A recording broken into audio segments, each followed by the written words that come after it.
entreprises françaises loolu mooy benn entreprise yi fi nekk même su fekkee français yi dañ ciy am action c'est des entreprises de droit sénégalais te dañuy fay impôt Sénégal fay ñu ko France loolu donc mu nekk loo xamante ni ñàkk a xam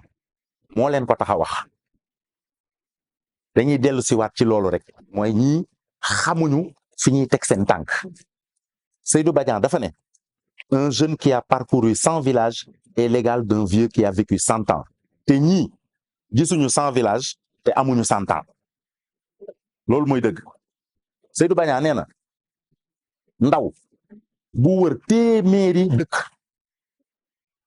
mook mag bu am téeméeri at ñoo maase waaye su fekkee yow da nga di ndaw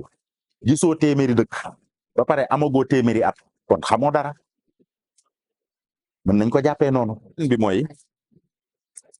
xam nga ñi dañu war a def ndànk li tax ñu war a def ndànk mooy fiscalité neex na trop baax na trop mais nañu dellu ci fondamentaux yi lan moo waral fiscalité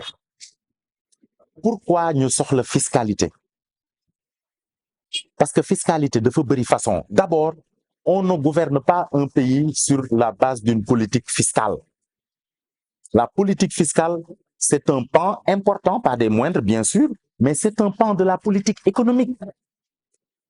mais da ngay définir sa politique économique ba pare définir yow ni nga bëggee sa économie dox définir say objectifs avant ngay mën a def une politique fiscale mais mënoo ñëw rek commencer woo entreprise yi singale leen tam leen dëmm ne leen wéy da ngeen a war a fay impôt daaw leen fay impôt dugg na fi génn fi li ngeen daan fay dafa ndaw da ngeen a war a yokk et cetera te yow xamoo li géej gi di riir dañoo war a créer ay emploi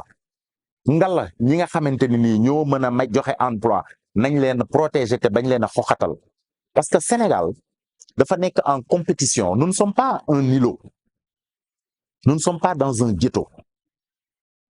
nous sommes dans une communauté économique boobu mooy benn nous sommes sur un continent le continent africain boobu mooy ñaar et nous faisons partie de la géopolitique internationale il y a une compétition entre les pays il y a des pays yoo xam ne leur politique économique aujourd'hui les a conduits à abaisser la fiscalité c'est-à-dire à faire des offres de fiscalité moom mooy lan moom mooy que ni dañuy wàññi imposition bi pour inciter les gens à venir investir dans le pays donc les questions d'endogénéisation de l'économie je ne le comprends pas parce que aucune économie n'est véritablement endogène si la Chine avait refusé la délocalisation des entreprises internationales sur son territoire mais Chine du toll fi mu toll nii tey léegi ñun ñun déedéet le monde étant ce qu'il est ñun dañuy tëj suñuy mur créer suñu propre économie jënd ak jaayante suñu biir mais du dem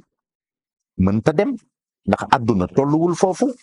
àdduna tollu woon na fa mais évolution moo ñu indi ci mondialisation évolution moo ñu indi sur des accords de commerce maintenant da ngay définir sa politique économique définir ses objectifs avant de définir une politique fiscale Abdoulaye Wade dafa ñëw créer APIX pourquoi agence de promotion de l'investissement boo ñëwee Sénégal bëgg a investir am na taxe yoo xam ne dañ la koy teggil pour un certain temps ce n'est pas à vie de taxe yooyu yan la su fekkee da nga ñëw nga ne da ngay tijji usine oto yaa ngi dégg ñu ne la sa implantation usine ak terrain yi ngay jënd ak yooyu yëpp exonéré nañ la ko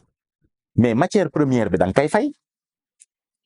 maanaam fer bi ngay jënd pour defar ci nu mu tuddati pour defar ci carrosserie wala acier bi ngay jënd wala aluminium bi ngay jënd da ngay fay taxe mais exonéré dañ la l'implantation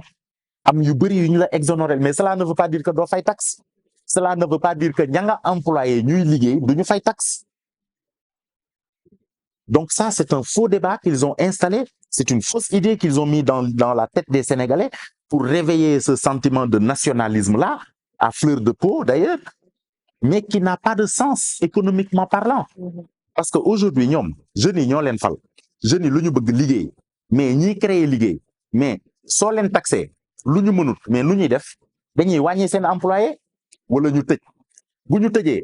au lieu de créer des employés tu en fais perdre maanaam da ngay wàññi tu en diminues bu ñu wàññee seen ay employés tu diminues aussi le nombre d'emplois donc est-ce que ñoom tànk yi nga xam ne moom la ñu taxaw est-ce que dina dem parce que man j'ai l'impression que ñii c'est la police des impôts et domaines c'est des policiers ils ont des attitudes et en fait ils ont une explication policière de l'histoire économique de ce pays-là mais en dehors de cette explication-là ils n'ont aucune vision prospective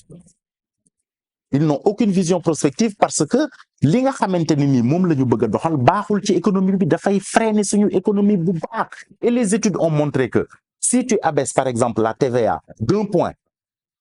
mais tu gagnes 4 points en PIB les études l'ont montré donc cela veut dire que ñii toutes les questions théoriques c'est toute l'évolution de la pensée sur la fiscalité ils ne l'ont pas suivi